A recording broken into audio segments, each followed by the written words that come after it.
let's bring in the professor. I don't know if he was involved. Were you watching NBA action last night, Professor? Okay, Lubie and I have had this discussion. This whole South Florida thing that is deeply ingrained, we're like supposed to have these vicious, hated rivalries with the New York teams, is the most pointless freaking thing in the history of sports rivalries. What's the point of hating the New York Jets? It's like hating the Jerry's kids. Like, they're this super loser franchise that haven't done anything since Joe Namath was there. You want to hate the Yankees, fine. There's a point in hating it. The Knicks have had like one moment ever, and it was in, 1971? 73, yeah. 73, literally 52 years ago. Come on, they had Ewing for 20 years, and they sucked the whole time. The one time they got into the finals, they got smoked by a Houston team that was literally like Hakeem Olajuwon and 4 guys from the YMCA. Like, want to hate the Patriots? I mean, that's like hating Russia. Like, you should. If you want to hate the Celtics, they've got like 97,000 banners. Jason Tatum's probably the most annoying personality in the history of the NBA. Just because he wants to be the star that he's not so badly. It's just like, you could smell the pick-me coming off of Jason Tatum. You want to hate those teams? Cool. Go ahead and hate those teams. But like this weird thing in South Florida where our rivals or whatever team is from New York is so freaking pointless. The time. Wake up with Defo, joined by Lubie. Welcome to the Defo Show. Very pleasant. Good morning, everybody. Peeling yourself off to Mount Monday here on the Defo Show. Jeff DeForest. We got Mike Lubie Lubitz, and I'm not sure if it's more exhaustion or fulfillment that we got out of the sporting world over the weekend. You couldn't have asked for much more. A wide variety, a huge variety of sports, and we got it all from the NHL. Last night's game, Winnipeg, and they're trying to survive against St. Louis. St. Louis comes in as the lowest seed, 1 versus 8 in the West. And sure enough, as we often talk about, Lubie, you had the 8 seed pushing these guys to the brink of elimination, my friend. Yep. Or they're trailing by a goal with 3 minutes to go, by 2 goals, and they get one, and then they put the 6-on-5 going. They yank the goalie. Couple of opportunities for St. Louis. They shovel the puck down the ice, get icing every time as it just misses the net on a couple of occasions. And then with 1.6 seconds to go, a wild redirection ties the game. They go to double overtime before Winnipeg staves off, at least for the time being, the President's Trophy curse, which no team that ever had the best record, the highest point total in a long, long time has actually gone on to win a Stanley Cup. I'm not sure how many years it is, but it nearly was extended by one more before Winnipeg prevailed. And now Winnipeg moves on to the second round, where they will take on the Dallas Stars, who also were on the brink of elimination, had to win a Game 7. That took place on Saturday night. You have the beginning of round 2 tonight with Florida at Toronto. Toronto looked like they were in choke mode. Haven't won a playoff series since Toe Blake was coaching the team, and now they have to take on, and they were calling out the Florida Panthers. Oh, yeah, we can't wait to face these guys. So we'll see if that was a fortuitous desire on the part of the Toronto Maple Leafs, but that gets underway tonight. Carolina and Washington gets underway tomorrow night, and Vegas and Edmonton, I believe, also cranks up tomorrow night. So the NHL filling their slate. Basketball, I was rooting for the Houston Rockets only because I love to see all of these schlubberfritzes that are going on and on about the Lakers and Golden State. I used to like Golden State. I liked the way that they played back in the day when they had the dynasty going and won all those championships, whether they had Kevin Durant or not. The ball just moved. It was a kind of basketball that you enjoyed playing, you enjoyed watching, and it was a revival, especially during that Mark Jackson era that took place where he would post up some center and just dribble there for like 23 seconds of the 24-second clock. And then while standing in the paint for a 10-second count, finally get off a jump hook of some sort.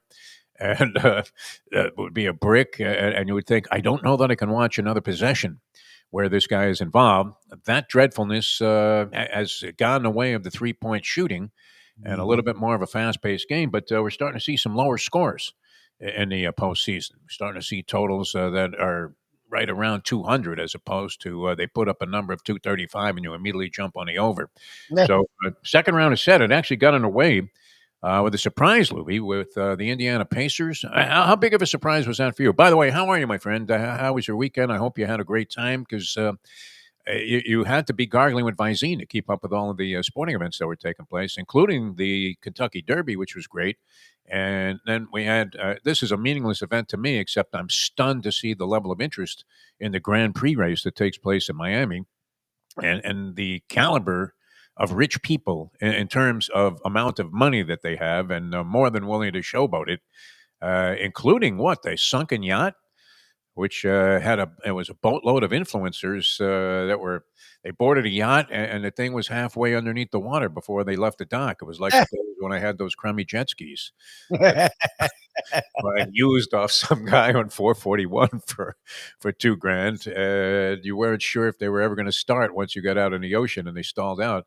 What did you think? I mean, what was your favorite thing? I mean, where do you want to begin over the weekend? You had a dreadful series of boxing matches. A lot of people were throwing in the towel on the sport until that unknowing thing took place last night on ESPN, of all places. People were shelling out all kinds of money on DAZN pay-per-views, and they got another stiff Canelo fight where I think it set the record for the lowest number of total punches in the history of CompuBox tracking. That goes all the way back. I had an original tie with those guys through a company I was working with in the 80s.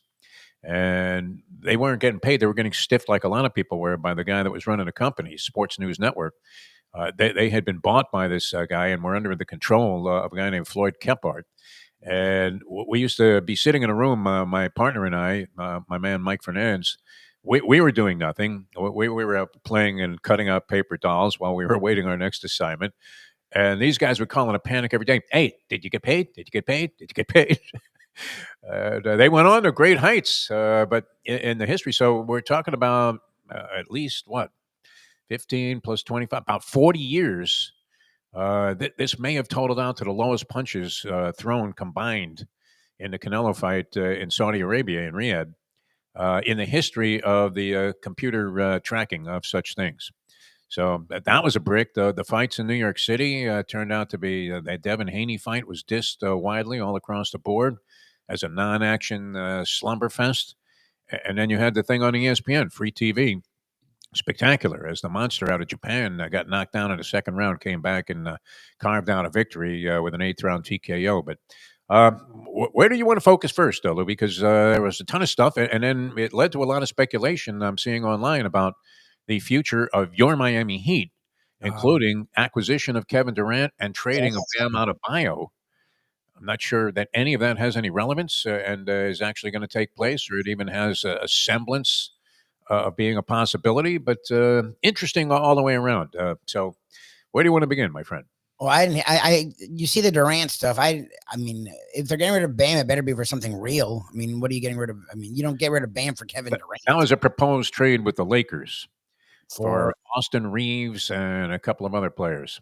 What? No. Look, Bam is disappointing because he shows flashes of the kind of ability that has you drooling, but in reality, he's just a consummate pro standard all-star level player. Like, he's really a 20-8 guy when he shows flashes that he could be a 25-12 guy. But you're not trading. I mean, he's an all-star. He's a perennial all-star caliber player. You're not trading him for, like, they keep doing this with Austin Reeves. Austin Reeves is a poor man's Tyler Hero. You already have Tyler Hero. Like, why would I go and get the guy that's worse than the guy we have? Like, Kevin Durant, I've said that. Look, they flirted with him, but this feels like the year because he needs somewhere to go and they need someone that can score. And the Suns, I've seen some proposed trades that are freaking stupid.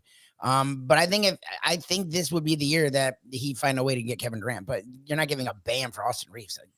That's stupid. There had to be somebody more significant in there. Obviously, the Lakers aren't trading Doncic or LeBron. We don't even know if LeBron's coming back. But for some reason, I'm assuming he's going to give it another year. I don't know, Lubie.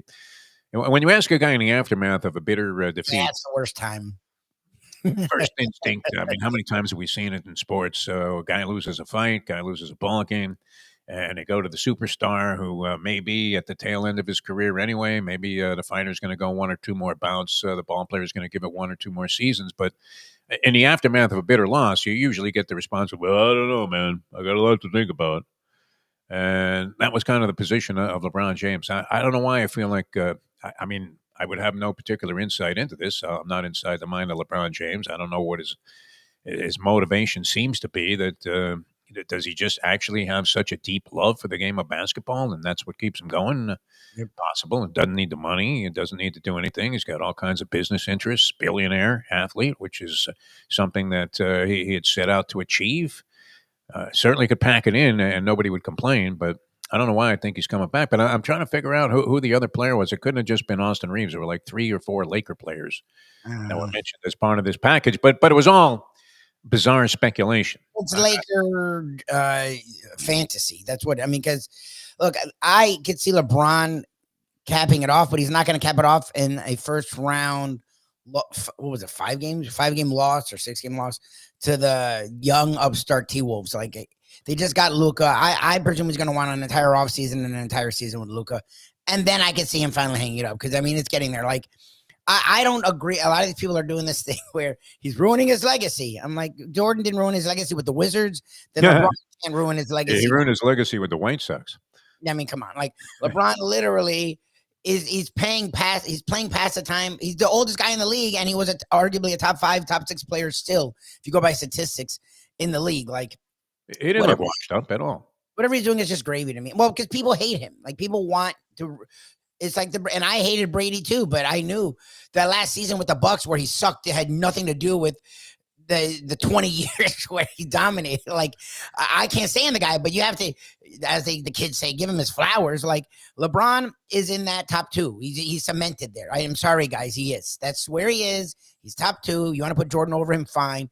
He will have all the records when he's done and have championships and have more appearances, double the appearances of Michael Jordan. So, I mean, nearly double the appearance. Like the guy's top 2. That's where he is. Nothing he's doing now will change his legacy. I just don't think he wants to go out with his tail between his legs. So I presume he plays one more year. It's funny you brought up the Canelo fight because that's the dumbest thing of the whole weekend. But my buddy texted me earlier in the day, and I was like, I appreciate the heads up. But yeah, I haven't watched him since he became the Mexican Floyd Money Mayweather. Like he found another stiff. Literally. I mean, this was German graveyard type of stuff. I guess it might have been mandated by the IBF because somehow this guy's skull, who I had never heard of before, was the IBF champion. So they're unifying belts in the super middleweight division, which is one of those divisions that, unfortunately, even though there have been a lot of good fighters there at 168, doesn't necessarily garner a ton of attention. And Canelo just puts on these lackluster performances where he's only half in. Seems to, he looks the part. He goes about his business in a very professional manner. He juices a little bit, you would have to think. Yep. But he's going to fight Terrence Crawford supposedly next. I don't know if that is etched in stone. I want to say that it is happening and that it's going to be sometime before the end of the year. So we'll see. Crawford's taken on a massive challenge there, literally, because he's bumping up to a weight that is it 3? He fought at 154, so it's at least two divisions up. I think Crawford, fought at 154 against Errol Spence. So, God, but that's a big jump. When you go from being like a 140-pound competitor and you're not doing any kind of steroids like Canelo was, and now you're going to fight a guy who's fought at a 175 and fought in the light heavyweight division as well. I don't care how good you are. I mean, your shots are not going to be as powerful, and you're essentially. It's like you're hitting a brick wall when you get in there against that type of size differential that you haven't faced before. So is Crawford a better boxer than Canelo at this point? Probably so. But we don't know what Canelo is anymore because he hasn't fought anything that was hanging from a chain from the ceiling in a long, long time. Well, that was the thing. So the games had slowed down. I think the late game Saturday was like a blowout or something. I don't know. So I was like, you know what? After all the crap I talked, I'm like, let me put this on and see.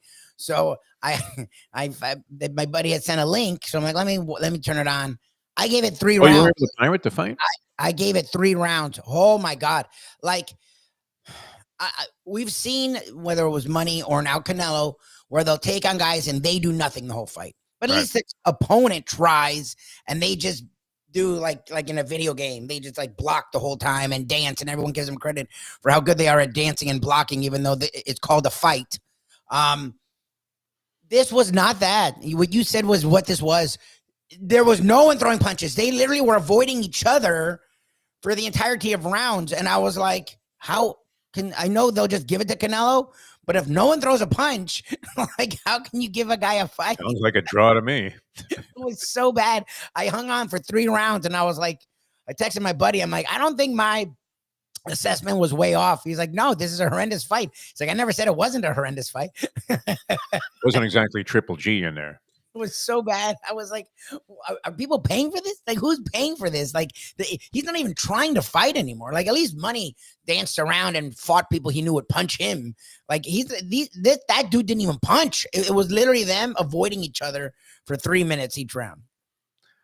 That was a low point, no doubt. This Inoue thing might have redeemed the sport, at least for the time being. And it was interesting because, as I mentioned, I mean, that's available on just regular over the air. I guess ESPN is considered some kind of premium pay channel. It doesn't come without having some kind of subscription to something, some kind of cable TV package. But in general, you consider it mainstream. And so that may have saved the day for that sport. All right, basketball, we have matchups in the second round now. You got Indiana Pacers beating the Cleveland Cavaliers. It was that ring rust on the part of the Cavs. They looked sensational against the Miami Heat. A statement maybe of how far away and how desperate the Heat should be to trade somebody and make an acquisition in the offseason, because they lost by a combined 80 points in the last 2 games at home in getting swept by the Cleveland Cavaliers. Now, the Cavs have been off for a little while. Indiana wasn't exactly in over their heads in the first round. They're a team that this really relates to your theory, and I think a common one also, which is you knock on the door a couple of times, and then maybe you have the breakthrough, especially when you have some good young talent. Yeah. Rick Carlisle, not often talked about among the really excellent coaches in the NBA, but seems to always do well with whatever he has to work with, Rick Carlisle. And he had him hammer the Cleveland Cavaliers. I mean, they drew away in the fourth quarter. The Cavs had chances to get back into the game, showing maturity. Indiana unleashed, I think, like a 13-4 or something like that run towards the end of the fourth quarter, and one going away. So they're now up 1-0. And you know what that does for game 2, Lubie? Is it must win? Oh, God. Yeah, maybe. Could well be if you're the Cleveland Cavaliers. Imagine that. The number 1 seed in the East all of a sudden finds itself on the ropes. You do have the Knicks in Boston getting underway tonight. Is that tonight? Yeah, 7 p.m. Yes, Knicks in Boston. So I don't know. I mean, doesn't it sound like Boston wins this thing in 6? If you were just going to take a quick hunch and say, all right, immediate reaction, you have 1 second, a split second to react. Knicks, Boston. Which way are you going? I'm thinking Boston in 6 is probably the first thing I blurt out. What do you think about that series? Well, look, the Cavs series threw me back because I was one of the rare people that was fully behind the Cavs. They had looked really good against the Heat, and I knew it was more as much the Heat being suck than as the Cavs being great. But it did feel like the Cavs were ready to take that next step. And game 1 looked like the Pacers were the team taking that next step. I don't know. It feels like I was feeling the Cavs in 5. I don't think that's going to happen. I think the Pacers will push them a little, but I think they'll recover, and I think they're just a better team. I usually don't care about the rest and rust stuff, but they looked rusty. Like, they started really slow, and it looked like they were just using that game to work themselves into shape, which is not good. It's a playoff game, a home playoff game, but I don't know. I still feel like the Cavs will win that in probably 6. And I think the Knicks will push the Celtics more than people are giving them credit. Like, Boston fans are like, Boston in 5. I talk a lot of crap about the Knicks. I still don't know what the hell Brunson is. Like, I know he's a really good player. I know he's clutch and all that crap.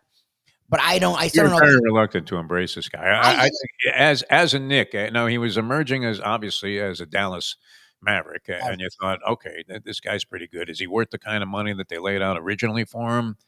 He was a free agent. He had all the leverage, and they had to hire his father as an assistant coach to get him to sign in New York. I don't know if that was a mandatory situation, but it was kind of curious, wasn't it? It was almost like Ohio State all of a sudden. Yes, that was like college. Yeah.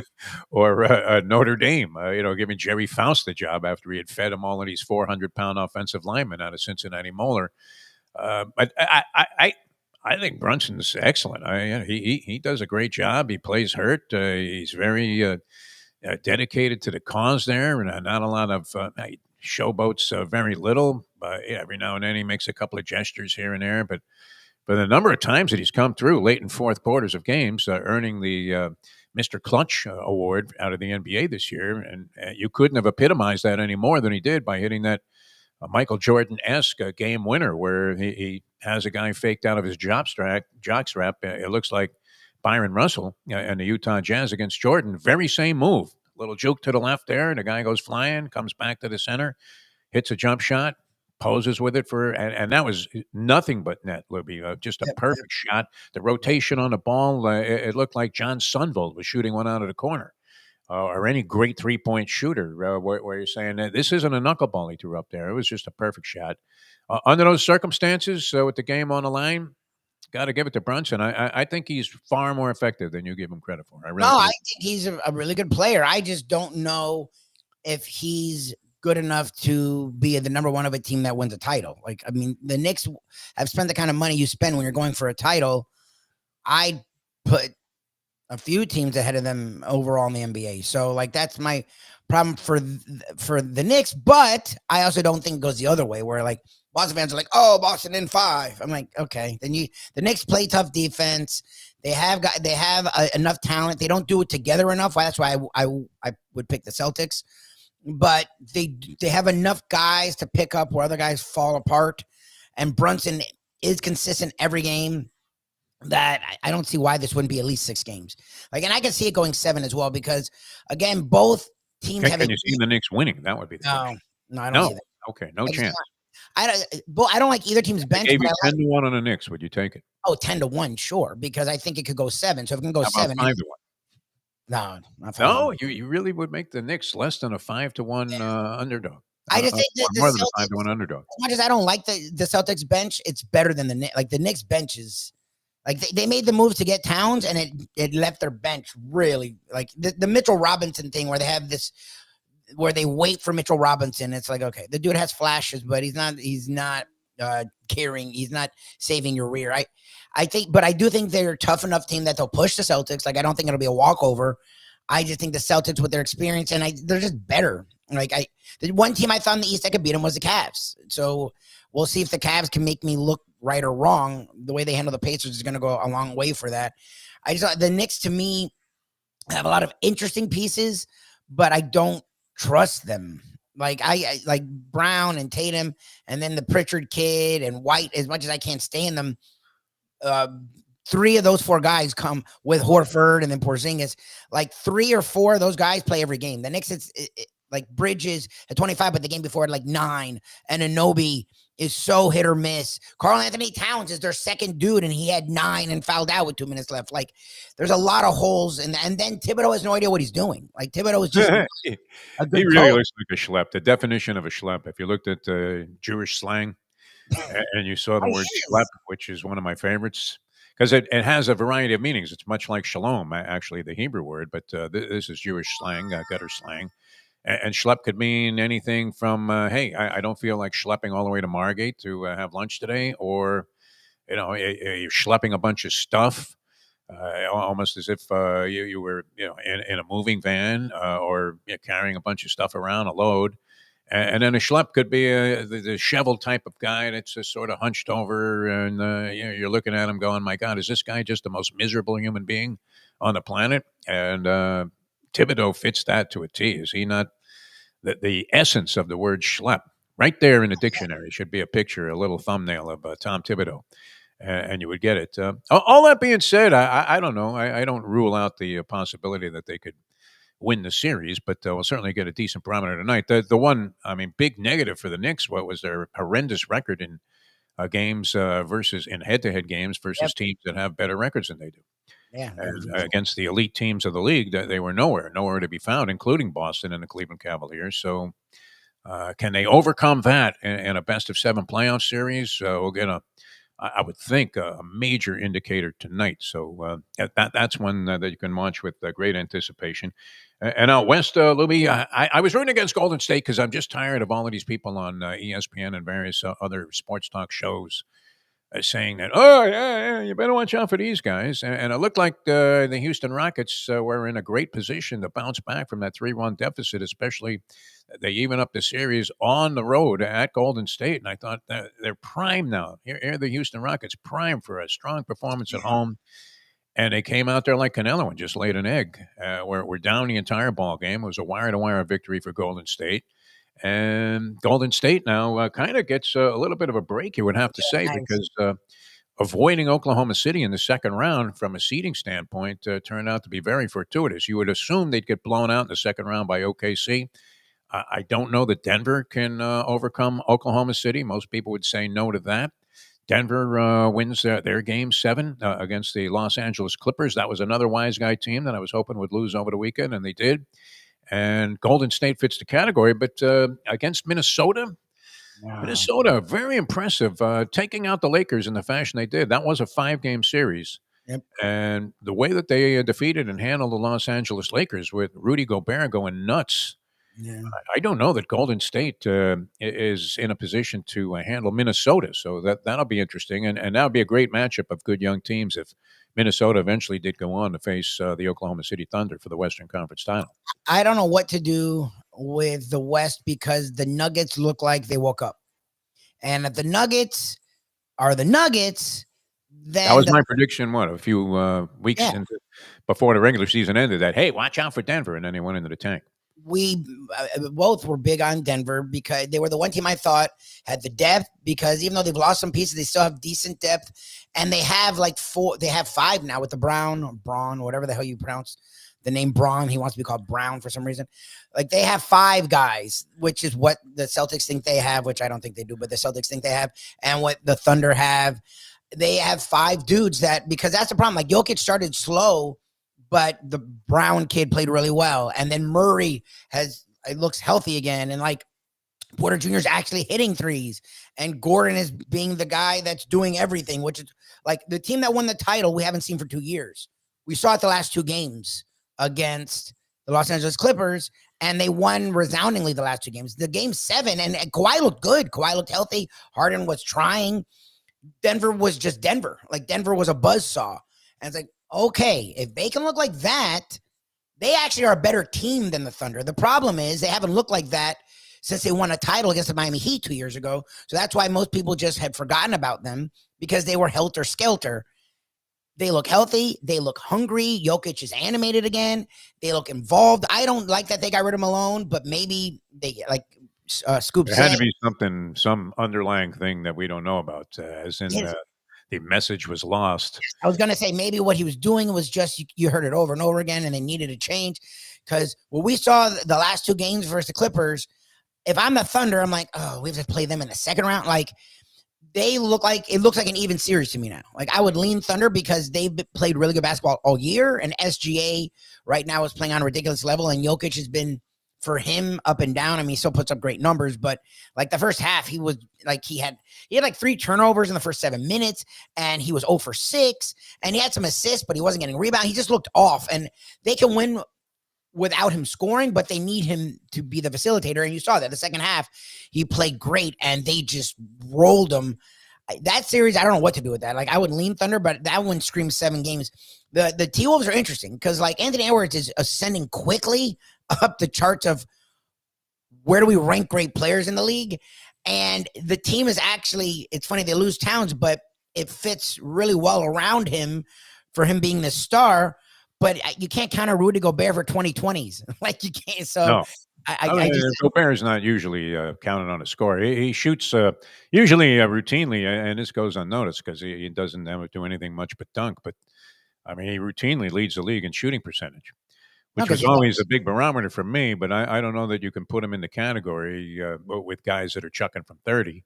and say, well, it's a remarkable shooting percentage that he posts. But he's very efficient on offense, so he doesn't waste any moves. And defensively, look, what was missing for the Lakers? The most important thing that they were without what was somebody that could block shots on the inside, or at least alter the flow of the offense of the other team. And then Gobert does all of that. Yep. So that's my first reaction is, and that's what happened with the Rockets. It's like their youth woke up, and then their veterans played at a high level, so it got them to a game 7, and then the vets left them behind. Like Van Vliet and Brooks, they needed desperately, and both of them had their worst game of the series. Like, because that's the thing, Curry wasn't good. Butler was the guy that I told everyone he was. Both of them didn't do anything until the fourth quarter, and Butler never did. Butler was horrendous the second half of the series, but Curry woke up in the fourth quarter, which was going to happen. Curry was going to play great. You needed Van Vliet, you needed Dylan Brooks, because it's a bunch of young dudes, and that's what you saw. Like, the Rockets have a lot of talent, and they've finally done something right in drafting, but they're not there. Like, at the end of that game, you could just see it. Like, every time they would make a run, they would do some stupid thing on offense or some really lazy defense in transition, and it would allow like an and one, it would allow this, allow that, and it was just like, they're not ready. So that, I'm wondering, is that the T-Wolves too? Or this is the third year Anthony Edwards is in the playoffs. Like, is he now ready to get rid of an icon? Like, they did it with the Nuggets, where they pushed them 2 years ago, and last year they were a high seed, and they just couldn't do it. This is year 3. It's his team. No Towns, doesn't have to worry about any of that. Like, I'm curious, because I would lean Warriors, right? Like, they have Steph, they have a team that have pieces that won a title. Draymond Green looks the best he's looked in a while. Like, defensively, he's actually making layups. He makes the occasional 3. Like, I think the T-Wolves are more interesting, but the youth thing scares me. Like, it just does. Like, the playoffs, the youth thing usually gets beaten by the vet savvy club.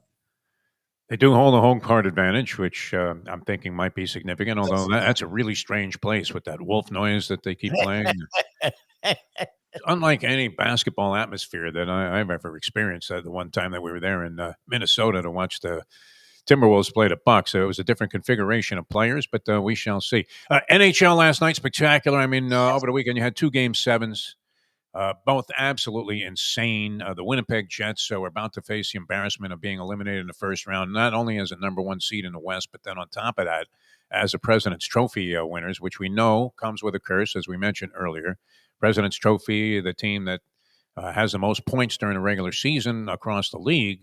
Winnipeg was every bit of that during the regular season. We don't know much about Winnipeg because, in spite of that, you rarely see them in nationally televised games. Don't know actually much about their roster, to tell you the truth, as they enter the second round now. And they get to go against the Dallas Stars, the other team that went 7 to win their series against the Colorado Avalanche. It looked like the Avalanche had that game in the bag, and they came back. They bounced back from a couple of goal deficit, I think, more than once in that game. So the Dallas Stars, who were among the favorites, the Panthers and the Stars were the 2 lowest odds going into the Stanley Cup chase. They offered the lowest odds of any of the teams in the postseason, and it was surprising because it was a big differential, Lubie. They were both in the 6-1 range, and there was nothing else less than 10-1. So you had a lot of good teams that were getting double-digit odds to win the Stanley Cup, and I don't know that anybody could say with any level of confidence, oh, yeah, well, I'm sure this team's going to win the Stanley Cup, because as wide open as you could possibly get, it always seems to be. And then the beatings that these guys were taking, how the hell do you come out of that Winnipeg Game 7 double overtime and bounce right back in game number 1? Now, Dallas also was pressed, but they had another day of rest. And I don't know that the hitting was as insane in the Dallas game. I mean, it's crazy all across the board. I mean, when you watch this hockey, I don't know how a guy even comes out. They get crushed against the boards and then just jump right up and skate down the ice. Pretty amazing what these guys do. Might be the toughest athletes in all sport. Is that a fair statement, or is that just a generalization because all of a sudden we're paying attention to hockey? I'm amazed at what these guys do. And then what you forget about when you're watching a game on TV is they're doing this stuff on skates, which is even more incredible. But, yeah, fairly wide open. Vegas goes against Edmonton. Edmonton bounced back from a 2-game deficit and then came back and swept the LA Kings over the next 4. and Las Vegas Golden Knights. So we know that they're tough and they're battle tested. One of the more remarkable stories for an expansion team. In fact, interestingly, just a hockey note for you hockey fans out there, we should be doing at 10 o'clock today a very special Monday edition of our conversation show, which we've been having a lot of success with here on Bleacher Brothers with the people that we've had on. And I'm really looking forward to this, Lubie, even though I popped my eyes open at 4 in the morning and then couldn't get back to sleep. And I'm thinking, geez, man, wouldn't mind just turning off the lights and going to bed. But more than happy to stick around for a little extra time today to talk to Doug MacLean. Doug MacLean, former coach of the Florida Panthers, and became the general manager and eventually named himself coach of the Columbus Blue Jackets. And you would have to think that the differential in the way expansion teams were assembled by the NHL, they took a different approach. For Vegas to take off like they did and be as good as they were right from the very beginning of the franchise, Columbus never got there when Doug MacLean was the general manager. In fact, that's one of the unfortunate blemishes on his record, is that he, I believe, is the only general manager. I don't know if I'm going to bring this up, Louie. What would you do about this one? How do you approach this with some kind of bedside manner? He would laugh at it because he's that type of guy. But one of the things that pops up when you do any kind of research on MacLean is that he was a general manager, I want to say 6 years with the Columbus Blue Jackets, and they never made the postseason. Oh, geez, not once? Oh, God.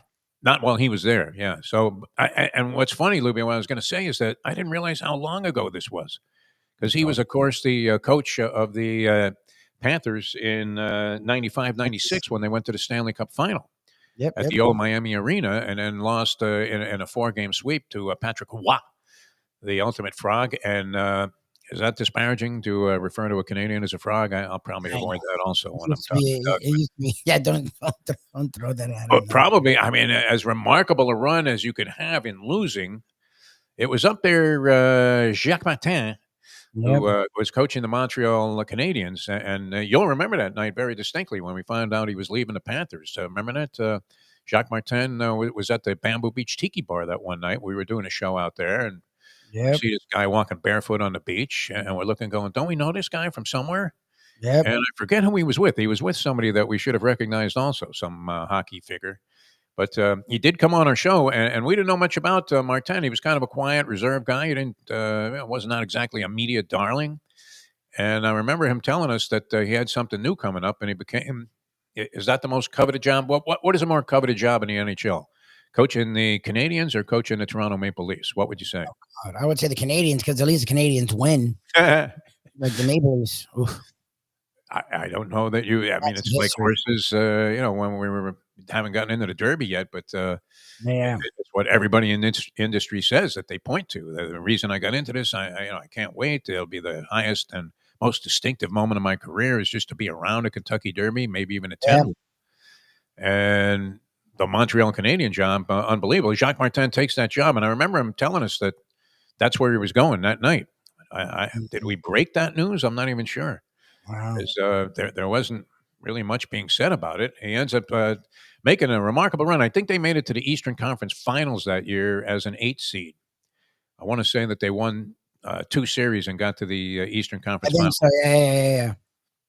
But, I mean, just tough as nails. It was a remarkable run. And Doug MacLean was responsible for a lot of people getting into coaching. I think he had something to do with Martin. Or worked with him, and then also Gerard Gallant, who was the original expansion team coach with the Las Vegas Golden Knights, was promoted to head coach. His first head coaching position came about because of Doug MacLean. So, but I couldn't imagine it was that far back, Lubie. I don't know why I wanted to say that. I thought that MacLean was coaching the Florida Panthers well into the 2000s, and the Panthers had a history. This is interesting too. Almost as a matter of routine, they had a new coach within 3 years throughout their history. No coach lasted more than a couple of seasons. MacLean himself, after going to the Stanley Cup final 1 year with a team that was a third-year expansion club, then he got to the playoffs the next year. I remember they lost in the first round. That was their first year at the what is now the Merritt Bank Center. Yes. in Sunrise, and they lost to the Rangers in the first round. And then the next year they got off to a slow start and they canned him. And fortunately for Doug, he ended up landing in Columbus, did very well. I didn't know this either, that he was part of a group that tried to buy the Tampa Bay Lightning in the early 2000s. And they had a deal that looked like it was in place for $200 million to buy the franchise. What do you think the Lightning are worth today? Oh God, because remember the early 2000s is when they found their legs and they ended up winning. Did they win 2 championships with St. Louis and Le Cavalier? And we know they won 2 a few years ago, and they've become a literal contender every year over the last 2 decades. Has to be, what would you think, a couple of billion? I mean, what's the top price for a hockey franchise? I don't know. And they, unlike the Rays, they have strong support for the Lightning. The Lightning, yes, get like that place because they win. Well, no, the Rays win, so that's not a fair statement. I don't know. It's air conditioned. I don't know what the difference is. It's a good arena as opposed to the Trop, which is one of the worst arenas created ever in sports history. But they get support. They have strong support. And I don't know. I mean, when it comes to hockey, they're every year a contender. So I couldn't imagine. I would think a nice move. I'm sorry. He $2 billion. Would you put a $2 billion price tag on the Tampa? What are hockey teams worth? I don't know. That's interesting. Would have been a nice score, huh? You got a piece of this thing for $200 million, and you end up with $2 billion in your pocket several years later. He was doing some broadcasting in Canada, which is always big if you're part of any hockey broadcast on a network in Canada. So he's going to be joining us at 10 o'clock today, right here on Bleacher Brothers, and I'm looking very much forward to that because he still looks great by all accounts. So we shall see. How that goes, but got to be one of the more interesting guys. What was always very eloquent, was great. As you could see, it was no surprise that he ended up with a long experience in the media and the Canadian hockey media, which I would imagine is highly critical. And then he was very successful there because he was always delightful to talk to as the head coach of the Panthers when he was here. And so I'm looking forward to that. But it was amazing to think that this was so long ago, Lubie. Talking 30 years ago. That's crazy. 30 years ago that he was coaching the Florida Panthers. So we'll get into it with Doug McLean and analyze some of the postseason that's left. Winnipeg and Dallas in the West, Vegas and Edmonton also in the West. And, of course, tonight the series begins. We'll talk about that when we come back here. Florida and the Toronto Maple Leafs getting it underway. And then the other series starts tomorrow in the Eastern Conference, Carolina and Washington. Get into the Derby as well. I think a lot of people had success betting the Derby, and most of the people that we talked to were pretty high on sovereignty. Yep. Many people said they were going to try and beat journalism. I thought journalism had to be part of the equation. You're always in the aftermath of making bets, wishing that you would had more money at the time. I was stuck, not substantially. I mean, I was betting pretty lightly. I was out there betting some races before I got my Derby bet in. And by the time I got to the Derby, I thought, well, geez, I really don't want to throw more money away. It's been a little tight lately. So I thought, can I really justify pounding a lot of capital into the Derby? So I just did my routine 5-horse trifecta box and a couple of other things and ended up making a little bit of a score. So that was good. The payoffs were on the exotics were, I thought, uncharacteristically low. Yeah. I mean, could we have been any more dead wrong about this? Now the win payoff was tremendous on sovereignty since he seemed to be at least the first or second choice of most of the people that we talked to that were handicapping the race coming in. So to get 17 and change back in the win position, that was enormous. The exacta, considering that journalism was the favorite, but went off at 7-2, a very lukewarm favorite in a 19-horse field. And the exact, I think, was in the $40 range for 2, which wasn't terrible, but in a 19-horse field, you would have thought a $17 horse and a $5 place horse. The equation is almost double that. Yep. And I thought the trifecta was a little short, considering the odds. Because if you had those same odds, if you had a 7-1 shot, nearly 8-1 shot, a 7-2 horse, and then a 14 or 15-1 horse coming in third, like Baeza did, and I would watch for Baeza. I don't know what happened to him during the race, but that horse was absolutely flying at the end. Yes, he came on strong. Holy crap. Flying. I don't know if he got held up somewhere or had traffic problems, but I'm going to have to go back and watch the race again. I've seen it a couple of times, and I have trouble picking out Baeza because for some bizarre reason, this happened to me when Rich Strike won a few years ago and paid over $100 with Sonny Leone. And similar circumstance with Baeza, got in off the also eligible list as the 21 horse. And I don't know, did they run out of colors? Did you have, what was the most amount of Crayola crayons that you had? Was it 54 or did you go for the 128 pack? Did I have one? When it came out with the 128 pack and you needed help to carry the box into your kindergarten class? I know I had the 64. I'm trying to remember if I had the 128, maybe at home. I don't know. What was the color that was always one of my favorites? I believe it was called burnt sienna. Oh, Jesus. Do you remember that? Burnt sienna. Am I dreaming that up, or was that actually a color of a Crayola crayon? They had some crazy ones. How do they not have like another color for that saddlecloth? It looks exactly like the saddlecloth for the 2-horse. Now, on top of that, you have rain and mud all over these horses. So Yep. I'm watching a race. I left the track or the facility I was at. I was at the Pomp, used to be the aisle in the old Pompano Park.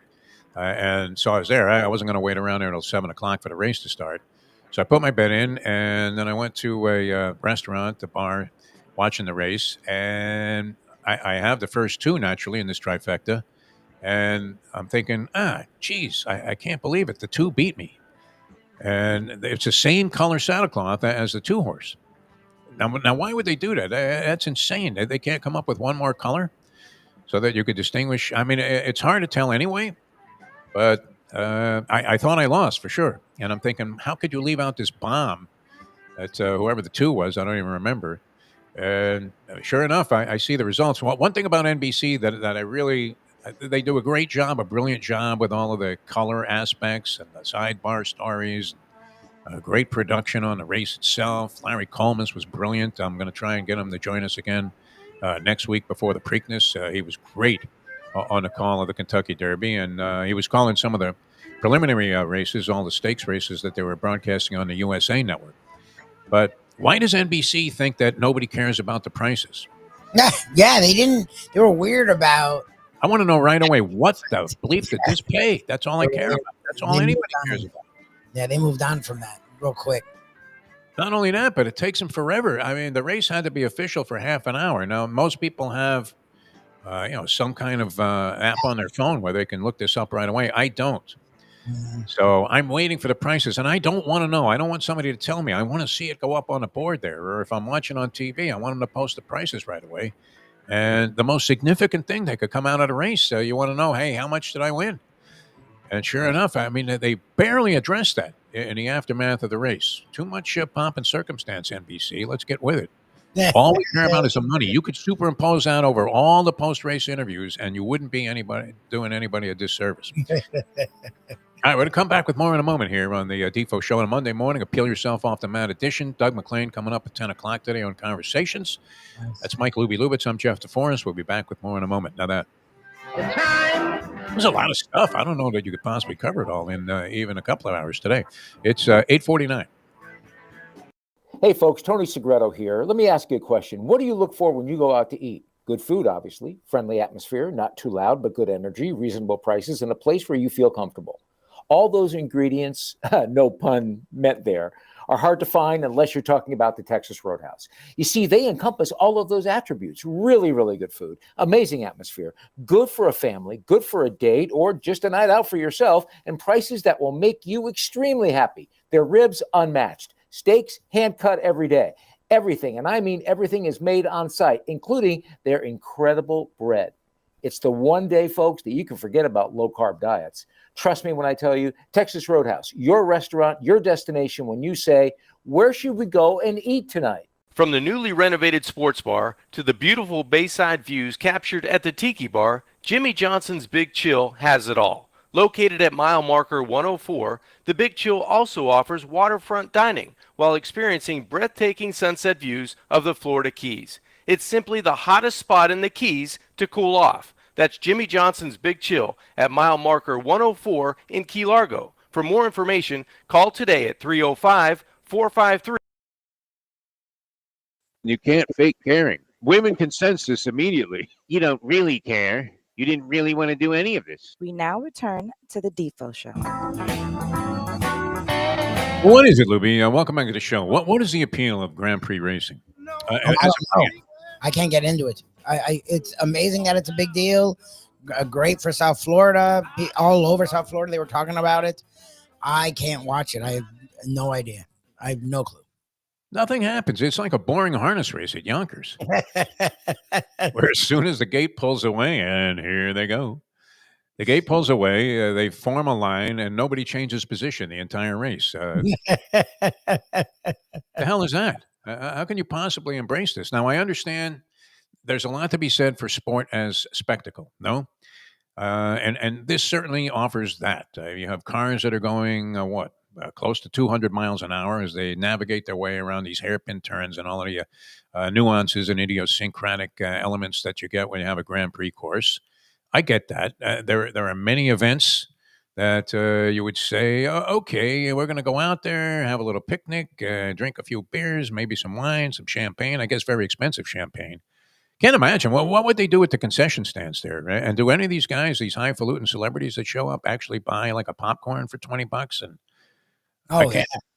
I don't. I mean, if you like it, it's just like soccer. Who are we to say that embracing a sport that was invented by a mutant society, a society where nobody had any arms or hands, is something that you shouldn't enjoy? Maybe you even find it relatable. I don't know, but I don't get it. I don't understand why this has so much money invested in it, because I was never a big auto racing guy. I did get into it a little bit. The Formula One cars used to race when I was covering sports at the Ontario Daily Report. There was a racetrack, a track there in Ontario. It since has moved on, a NASCAR track, to Fontana, California, which was really a butthole city in California. And that's where I got my start, about 60 miles or 50 miles or so outside of Los Angeles, to the east, where there's nothing. There's desert, there's cactus, there's tumbleweed. So they had the Ontario Motor Speedway, and it was a very popular place. And I remember covering some Formula One. The ground effects car was a big thing there. Johnny Rutherford was driving these Formula One cars. I remember doing some interviews about that. I think the guy's name was Jim Hall, was the guy that was the pioneer of the ground effects car, which was a real innovation in Grand Prix racing, or Formula One racing at the time. But all over the world, I mean, what is the deal? If you weren't an A-list celebrity, you couldn't even get in.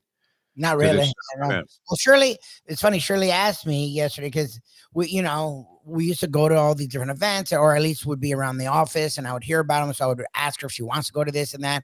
And since we do our own thing now, I really don't care about going to the event. And we don't have an automatic like way in. I'm sure I still could find ways in if I really wanted to, but I just don't care. So I don't care about Grand Prix at all. And she doesn't even like sports, let alone weirdo or European car racing.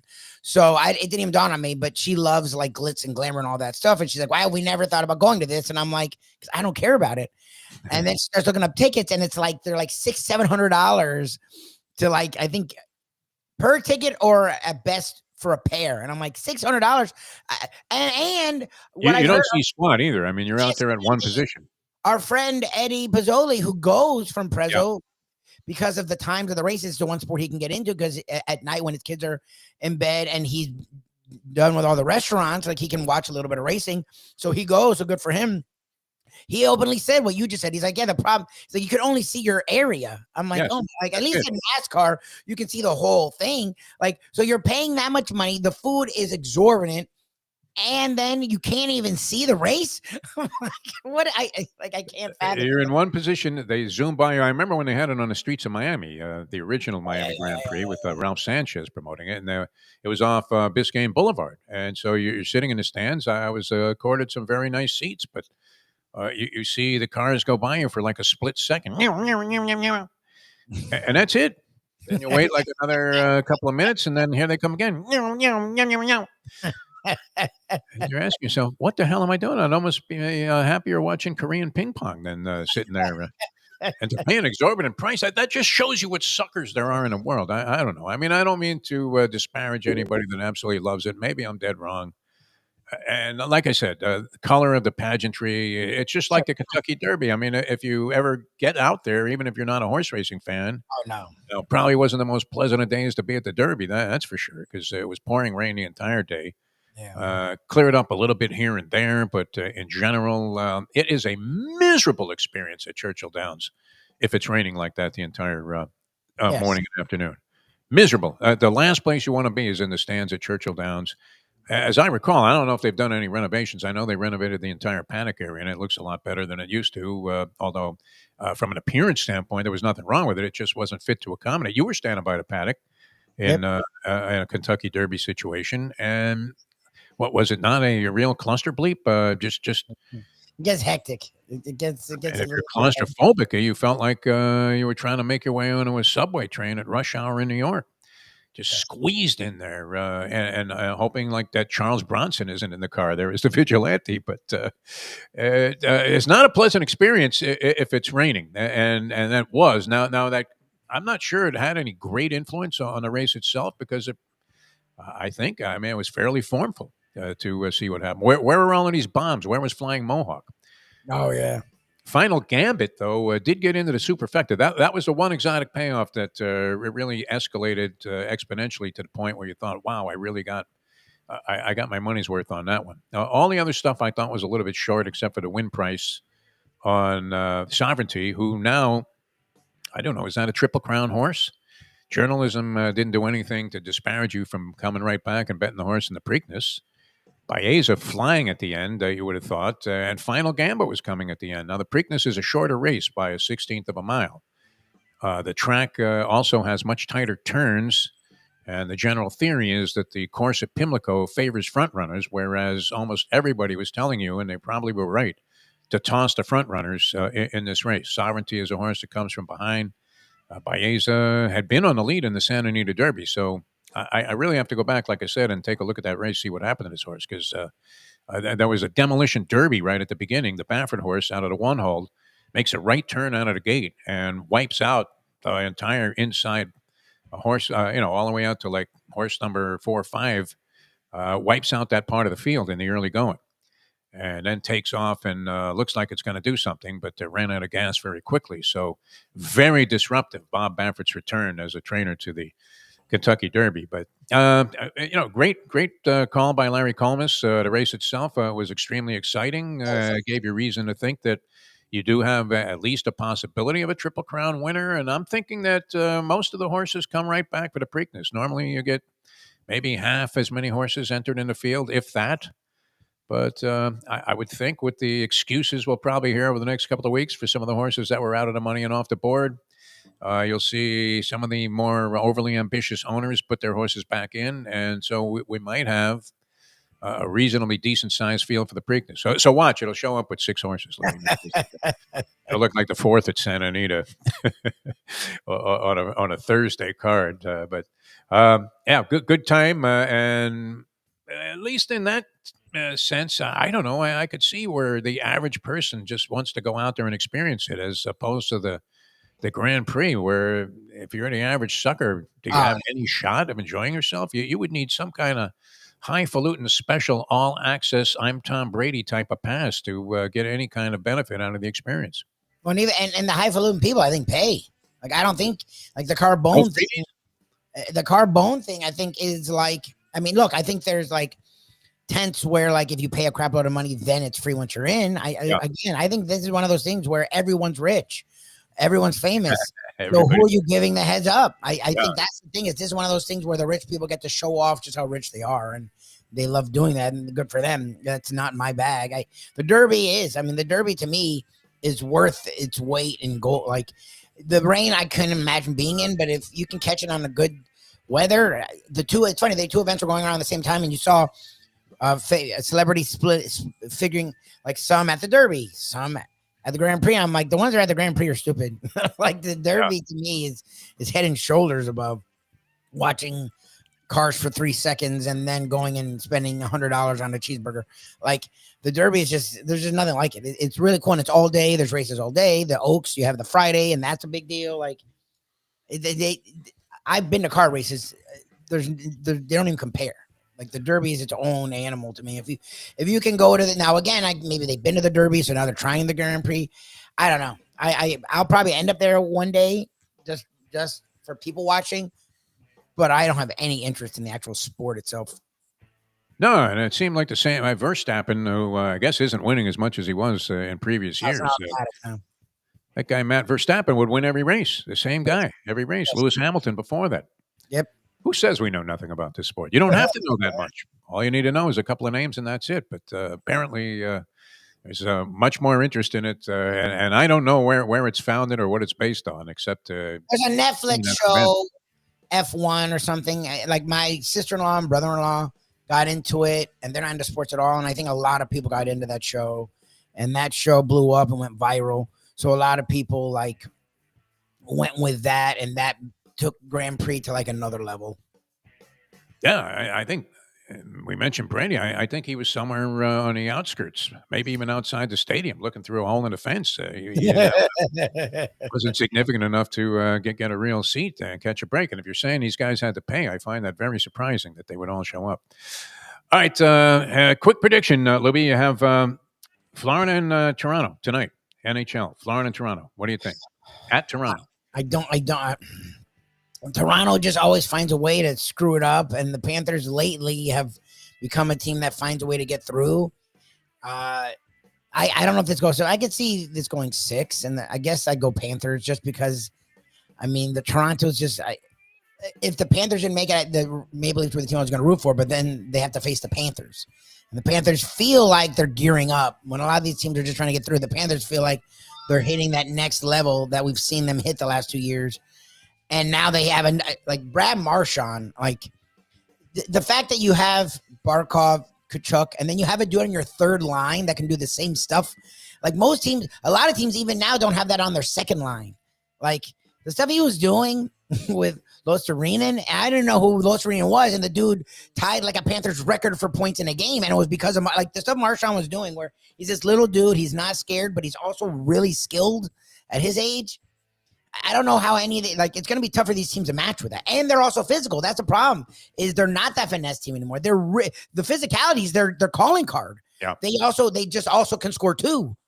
And Bob is going to allow a couple stupid goals, but he's not allowing 5 or 6. Like, I don't know, man. I hate gloating and getting too confident about my teams, but the Panthers are starting to look really interesting. Well-rounded team, no doubt about it. That'll be fun. So you're saying Panthers tonight? You think they win one on the road? Open up the series and fire off the first salvo. We'll get a win. And you got 2 basketball games. You have 2 basketball games tonight. Knicks at Boston. You're saying Boston?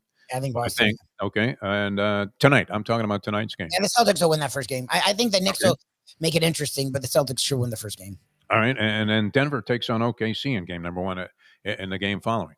I think the Nuggets win the first game in that series. Wow. Because I think it's going to be a 7-game series. And I think the Nuggets have to make a statement because the Thunder have been cruising all year long. And they've been waiting. That's where I could see rust. Because the Nuggets, actually, with the way they played, they sort of needed to play themselves into this form. The Thunder haven't played for a while. Like the Thunder series was really easy. So I can see the Nuggets punching them in the mouth in game 1 and waking the Thunder up out of their slumber. All right, long shot Lubie going with the underdog tonight, the Denver Nuggets over Oklahoma City. All right, we have to get out of here. Coming up in about an hour right here on Bleacher Brothers. And it should be a lot of fun. Doug McClain going to join us here, and we'll get deeply into the hockey playoffs, where they're at right now after round 1, and what some of the speculation is for the future, including the round 2 matchups, and also get into Doug's career a little bit and a lot of stuff about the psychology of being a hockey player. So that's coming up in about an hour. Look forward to that. For Mike Lubie Lubitz, I'm Jeff DeForest. Thanks for tuning in, everybody. We will see you next time as we leave you now that. The time. Oh, by the way, a couple of records. Katie Ledecky beats her own record after 9 years in the 800-meter freestyle. I didn't even know she was still in a pool, huh? Figured she would sink right down to the bottom. She'd been around a long time. And then maybe it looked like Joe Frazier jumping in there in the Superstars competition. Scotty Scheffler shoots a 32 under to get his first win of the season. He's been knocking on the door all year long. 32 under. He distances himself from the field and ties a record for the lowest 4-round total. I believe he shares that with a couple of other guys on the PGA Tour, but phenomenal performance there. That course looked pretty wide open. 32 under. Are you kidding me, Lubie? Not exactly laced with all kinds of treacherous stuff that you have to contend with there. It looked pretty wide open for the pros. I mean, they managed to bring that course to its knees. I think second place was like 20-something under, 23 under, and Van Rooyen, is that the guy's name, the Dutchman? He ends up in second place, even though he had a phenomenal week. We have to get out of here. Thanks so much for being with us. For Mike Lubie Lubitz, Long Shot Lubie, I'm Jeff DeForest. We'll see you next time as we leave you now that. The time. It's 9:06. Let's go to eat a damn snack. Look what they done to my soul.